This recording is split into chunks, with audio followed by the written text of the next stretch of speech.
लखनऊ में मासूम से दुष्कर्म का मामला, जिसमें पुलिस से मुठभेड़ में मारा गया आरोपी दीपक और दीपक वर्मा पर 1 लाख रुपए का इनाम घोषित था। कैंट आलमबाग बॉर्डर के पास में पुलिस से मुठभेड़ हुई है। तो ये बड़ी जानकारी। यूपी में अपराधियों पर पुलिस का शिकंजा लगातार कसता जा रहा है।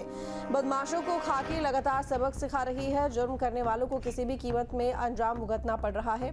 ताजा मामला लखनऊ से है। यहाँ मासूम के साथ में दरिंदगी करने वाला दीपक वर्मा एनकाउंटर में मारा गया। कैंट आलमबाग बॉर्डर पर पुलिस से मुठभेड़ हुई और इस दौरान गोलीबारी में शातिर घायल हो गया। आनन फानन में अस्पताल में भर्ती कराया गया, जहां डॉक्टर ने उसे मृत घोषित कर दिया। आरोपी दीपक पर 1 लाख रुपए का इनाम था और गिरफ्तारी के लिए टीमें गठित की गई थी।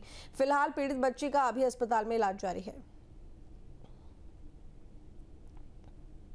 तो दीपक वर्मा के ऊपर 1 लाख रुपए का इनाम भी घोषित था और फिलहाल पुलिस के साथ में मुठभेड़ हुई, जिसमें दीपक वर्मा मारा गया। ये बड़ी जानकारी आपको दे रहे हैं। बता दें कि दीपक वर्मा, जिसके ऊपर 1 लाख रुपए का इनाम था और एक नाबालिग से दुष्कर्म का आरोपी था दीपक वर्मा, जो कि मुठभेड़ में ढेर हो गया है। तो गोलीबारी में मारा गया आरोपी दीपक और दीपक पर 1 लाख रुपए का इनाम घोषित किया गया था। एनकाउंटर में हुआ ढेर और साथ ही पीड़िता की हालत अभी भी गंभीर बनी हुई है। इलाज जारी है। शुभम हमारे साथ में लाइव जुड़े हुए हैं ज्यादा जानकारी के साथ में। शुभम, आखिरकार दीपक, जो कि मुठभेड़ में ढेर हुआ दुष्कर्म का आरोपी, कैसे मुठभेड़ हुई, कैसे पुलिस को कामयाबी मिली?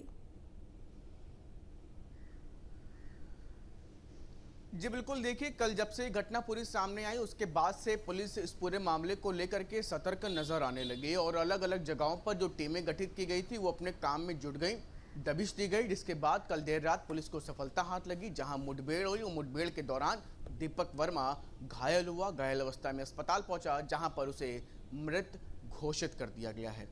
फिलहाल ये बड़ी सफलता अभी पुलिस को हाथ लगी है, लेकिन इस सफलता के पीछे जो बड़ी घटना हुई राजधानी लखनऊ में आलमबाग मेट्रो स्टेशन के पास, आप समझ सकते हैं सबसे ज़्यादा व्यस्त इलाका, सबसे ज़्यादा व्यस्त उन इलाकों में आता है जहां पर सबसे ज़्यादा व्यस्तता रहती है।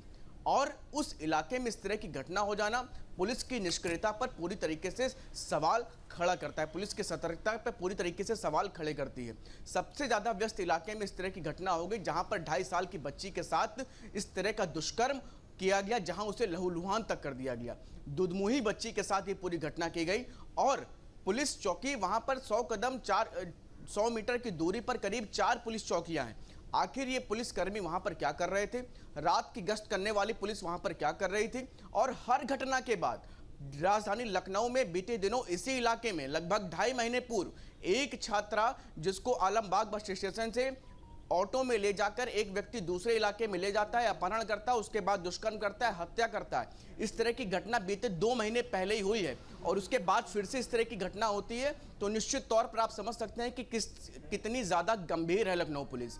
और लगातार इस तरह की घटनाओं से सबक भी लेने का काम नहीं हो रहा है, सिर्फ और सिर्फ घटना होने का इंतजार कर रही है लखनऊ पुलिस। जब घटना हो जाती है उसके बाद पूरी तरीके से सतर्कता नजर आती है। यही बात बीते दिनों आलमबाग में सामने आई थी, जहां पर 2 महीने पहले जब यह घटना हुई, उसके बाद घटना होने के बाद फिर से मुठभेड़ हुई। मुठभेड़ में वो व्यक्ति मारा गया। हालांकि उसके बाद तुरंत ऑटो में वेरिफिकेशन शुरू हो गए। जो भी ऑटो में चालक हैं उनका आधार कार्ड चिपकाया जाने लगा, उनका नाम लिखा जाने लगा।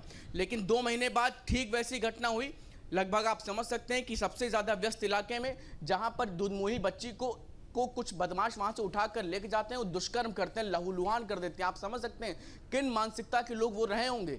और ऐसे में पुलिस वहां पर क्या कर रही थी, क्या कुछ कर रही थी, ये सबसे ज़्यादा अहम सवाल है। हालांकि मुठभेड़ में उसे मार गिराया गया है, लेकिन अब आपको स्थिति हम बता दें कि जहां पर घटना हुई है वहां से जो पुलिस चौकी है वो कितनी दूरी पर स्थित है। चंदन नगर चौकी 50 कदम की दूरी पर, एलडी पुलिस चौकी दूसरी पट्टी पर 70 से 80 कदम की दूरी पर, आलमबाग बस अड्डा पुलिस चौकी 150 से 200 कदम की दूरी पर, भिलावा पुलिस चौकी 80 से 100 कदम की दूरी पर।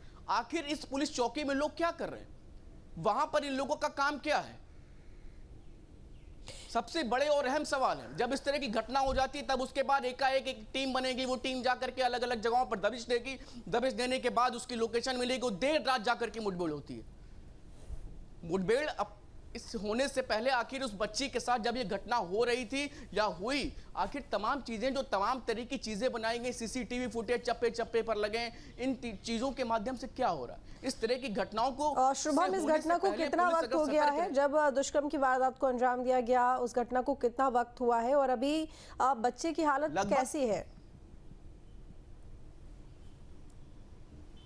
लगभग 24 घंटे से ऊपर का समय हो चुका है इस पूरी घटना को। हालांकि पुलिस की इस पूरे मामले में सतर्कता ही है कि इस पूरे घटना के में जो प्रमुख व्यक्ति है दीपक वर्मा मुठभेड़ में मार गिराया गया है। लेकिन सवाल यही है कि आखिर समय रहते ये सतर्कता अगर आ जाए तो बच्चियों की जान भी बच सकती है।